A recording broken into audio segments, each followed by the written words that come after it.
नमस्कार बंधुगण मु संजय मु आपको एसएन एजुकेशन चैनल को स्वागतम जनाऊँगी।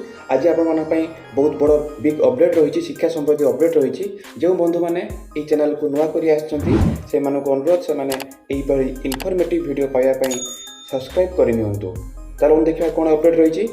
मंदिर दान बाक्स भांगी लुटुले दुई बीटेक छात्रों को निस्तुक माड़ इंजीनियरिंग पाठ पढ़ुले हेले निशा खाइबापी मंदिर दान बाक्स भांगी लुटुले। मंदिर दान बाक्स भांगुवा बेले लोके दुई छात्रों धरी निस्तुक माड़ मारी को पुलिस जिम्मा दि जाइए। राजधानी एक प्रतिष्ठित इंजीनियरिंग कॉलेज द्वितीय वर्षर छात्र भद्रक पुराणा बजार शेख आहेबबर रहमान पुरीर सीतांशु दास उभय नीलाद्री विहार भड़ा घरे नहीं रोते। पुलिस से चोरी व्यवहृत विभिन्न सरंजाम दान बाक्स और टंका जबत करिछि। शिक्षयित्री छिनताई मोरडा स्कूटी रे गला बेले निछाटिया जंगल रास्तार शिक्षयित्री टंका और गहना लुट होइछि। मोरडा थाना अधीन उफाल गड़िया सरकारी प्राथमिक विद्यालय शिक्षयित्री देवस्मिता सेनापति शनिवार दिन 11टा समय मोरडारू विद्यालय को निज स्कूटी रे एका जाउथुवा बेले सरासुर निकटस्थ निछाटिया जंगल रास्तार दुई जन युवक मुहरे मास्क और हेलमेट पिंधि एक कला रंगर स्कूटी रे ताको स्कूटी को पछपटू धक्का देइथिले। फल शिक्षयित्री जनक पड़जा भयर गाड़ी छिड़ा कर पिंधा दुई पट सुना कानफुल सह नगद 500 टंका और एटीएम कार्ड छड़ाई नहीं चंपट मारी संपर्क में मोरडा थाना एक लिखित अभियोग होइछि। मे 4 रे नीट परीक्षा एमबीबीएस बीडीएस एवं आयुष पाठ्यक्रम रे नाम लेखा निमंते उद्दिष्ट नीट परीक्षा आसंता मे 4 रे अनुष्ठित हेबो बोली जଣା पड़िछि। एनटीए आनुकूल्य सर्वभारतीय स्तर में यह परीक्षा आयोजित होता है। आशायी परीक्षार्थी सविशेष विवरणी निमंते वेबसाइट net.ntaonline.in परिदर्शन करने को परामर्श दि जाइछि। आरआई परीक्षा रे अनियमितता 23 रे आंदोलन चेतावनी भुवनेश्वर आरआई अमीन परीक्षा रे व्यापक अनियमितता कला परीक्षा रे तालिकाभुक्त कंपनी को परीक्षा परिचालना प्रसंग में सरकार दायित्व नकली सेंटर मालिक गिरफ आदि नीरवता को नहीं प्रश्न उठाई स्टूडेंट्स एग्नेस्ट करप्शन।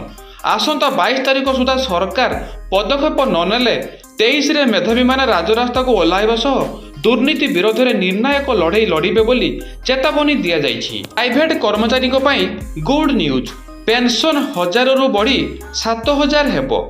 बजेट रे प्राइवेट कर्मचारी आसीपारे गुड न्यूज पेंशन 1000 रु बढ़ी 7000 हेबो। बजेट रे मध्यवित्तों बड़ घोषणा होई पारे कारण बेसरकारी क्षेत्र में काम करुवा लोकों एक बहुत बड़ खबर आसवाक जाउछि। प्रोविडेंट पांठी किंबा ईपीएफओ एक प्रमुख निष्पत्ति नहीं पारे अर्थात सर्वनिम्न पेंशन जहां वर्तमान 1000 टंका 7500 टंका को वृद्धि होई पारे। एही कारणरू एपीएस 95 केंद्र अर्थमंत्री निर्मला सीतारमण को भेटी अनेक दाबी करिछि। गत जानुआरी 10 रे एक बैठक अनुष्ठित होइथिला। सर्वनिम्न पेंशन को 1000 रु 7500 टंका को वृद्धि करने को दाबी एवं अनुरोध रही। बैठक पर केंद्र अर्थमंत्री निर्मला सीतारमण ईपीएस 95 को आश्वासना देइछन्ति जे एही चाहिदा को गुरुतर सह नियाजिबो। जाजपुर स्कूल रे दौड़ीरू पड़ी 4th श्रेणी छात्र मृत। स्कूल रे दौड़ीरू पड़ी 4th श्रेणी छात्र मृत। नया बगपाटिया प्राथमिक स्कूल छात्र मृत। छात्र जनक मृत घोषणा कले दानगदी मेडिकल डाक्तर। मेडिकल भितर शिक्षकों को घेरिले मृत छात्रों परिवार।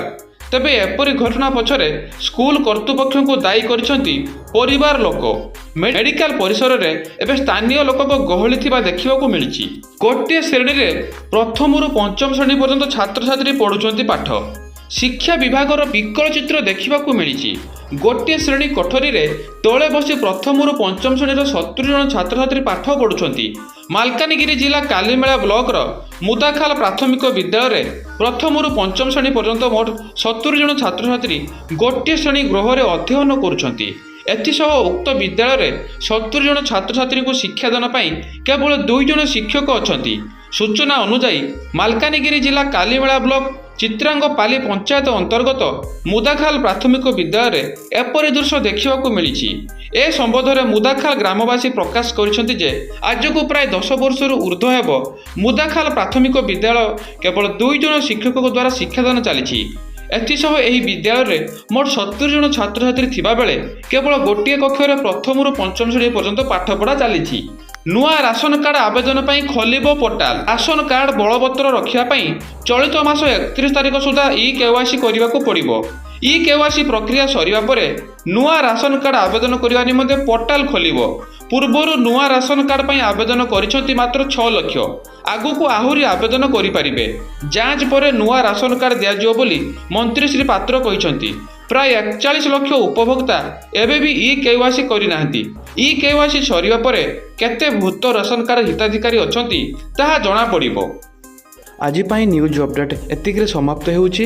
ଆପଣମାନଙ୍କୁ ନ୍ୟୁଜ୍ ଅପଡେଟ୍ କେମିତି ଲାଗିଲା ନିଶ୍ଚିତ କମେଣ୍ଟ ମାଧ୍ୟମରେ ଜଣାଇବେ।